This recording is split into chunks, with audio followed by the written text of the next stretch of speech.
Welcome to another episode of Foggy Entrepreneur Connect. I'm chilling with a good friend of mine. I'll let her introduce herself. By the way, I'm Tara_Glenn. You know what to do. Like, subscribe, share the content so that people can earn, learn, and so forth. Ma'am, welcome. Please introduce yourself. Hi everybody. My name is Siphokuhle, known as Deroyce. I am the co-founder of Deroyce Cakes and Events. I'm so passionate about self-employment. I'm so passionate about business. It's what I wake up every day to do. Yeah.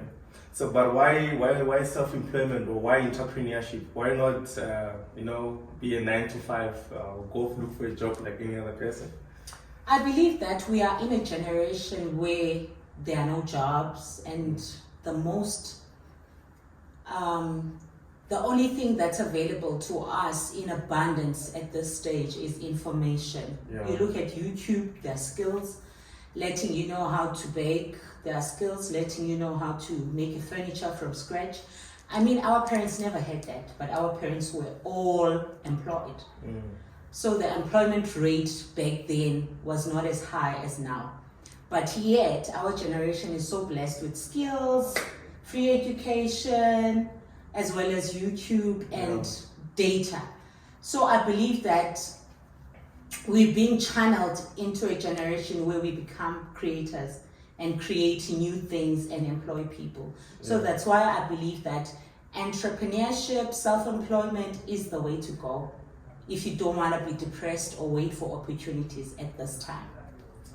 But why cakes? Why? why out of all industries, why cakes? I think cake followed me, to be honest.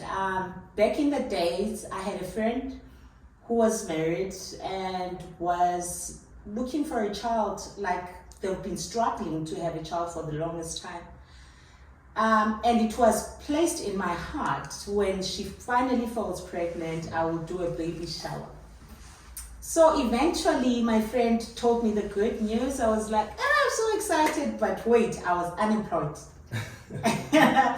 So I saw this beautiful, cute cake with pink shoes, and I was telling my friends that I'm going to bake this cake for my friend because it's very expensive.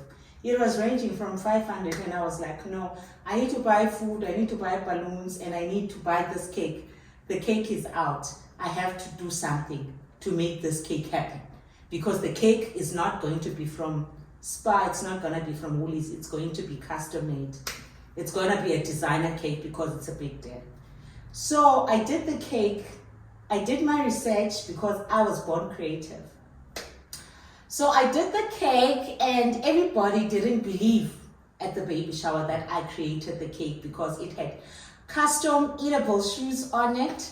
So that was the beginning and the creation of Deroyce. So people from the baby shower and people who saw the pictures from the social media started inquiring and asking for cakes.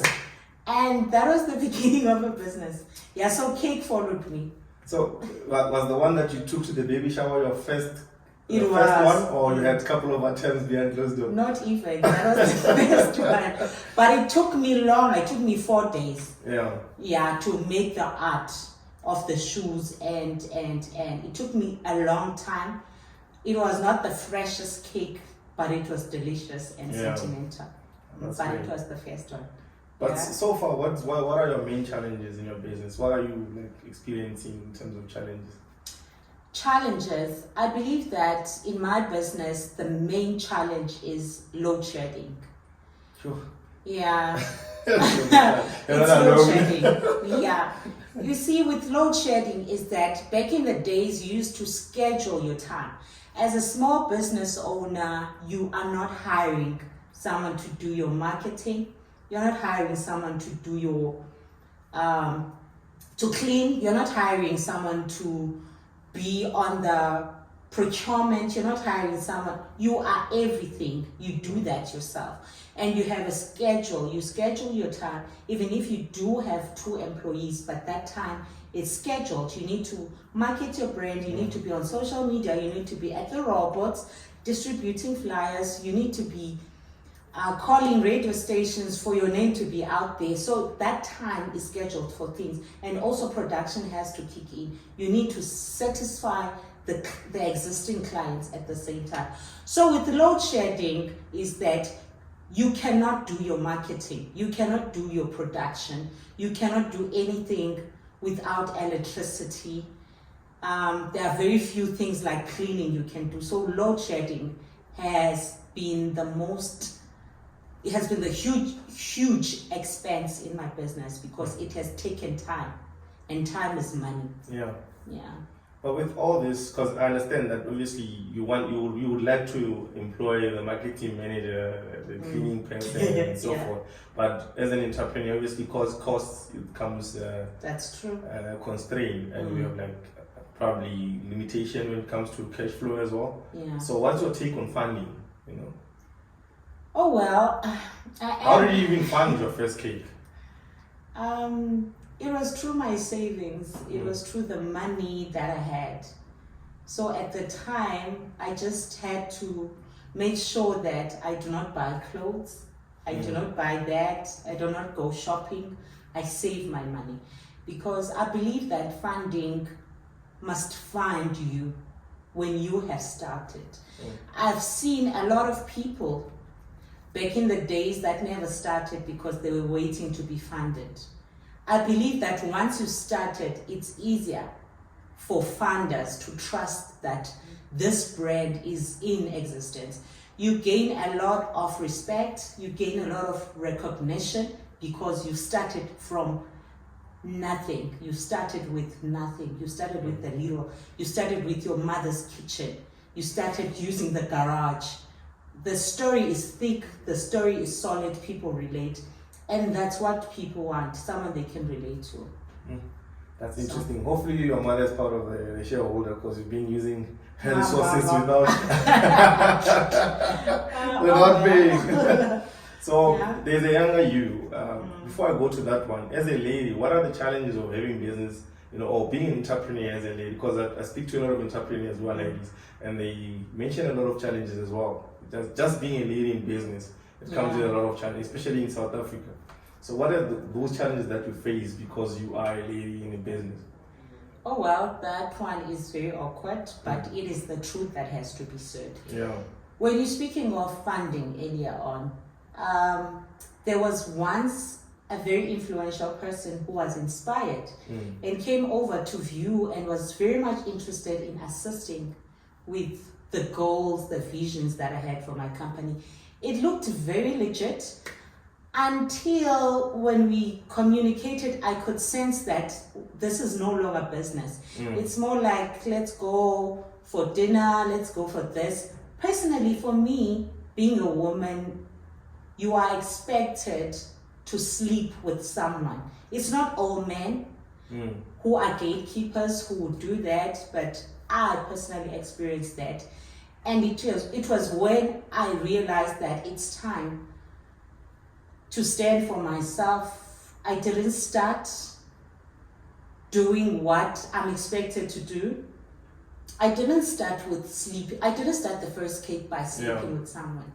So why should I now do that? I lost on the funding. That was something that was very disappointing, but it's a story that I will have to carry. It's a story that will encourage the next female who wants to be something. And also remember, a brand goes a long way. I can get the funding, but the truth will come out. So it's all about building a true reputation, because as much as your business is small, but at the end of the day, you will employ young girls.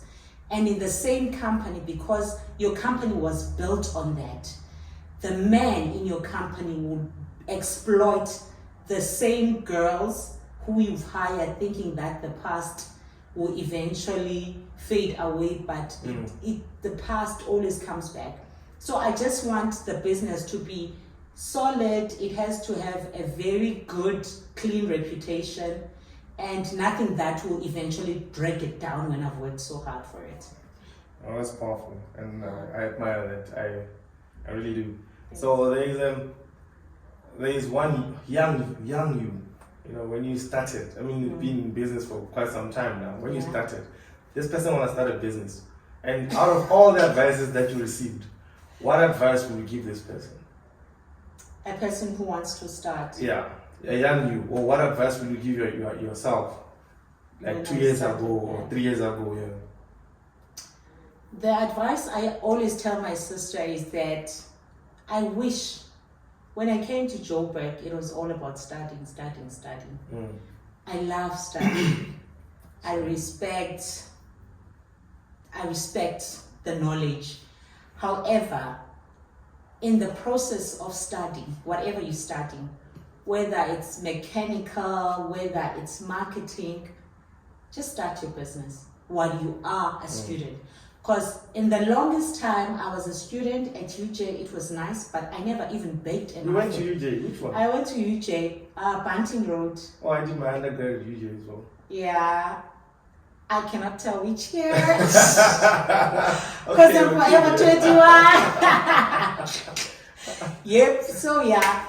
And there were guys who used to sell muffins, and I never thought about it of being a young entrepreneur until I was 20 something and life hit me. Life doesn't have to be so hard for you to start. Start while you're doing your degree. You want to be a doctor, great, start.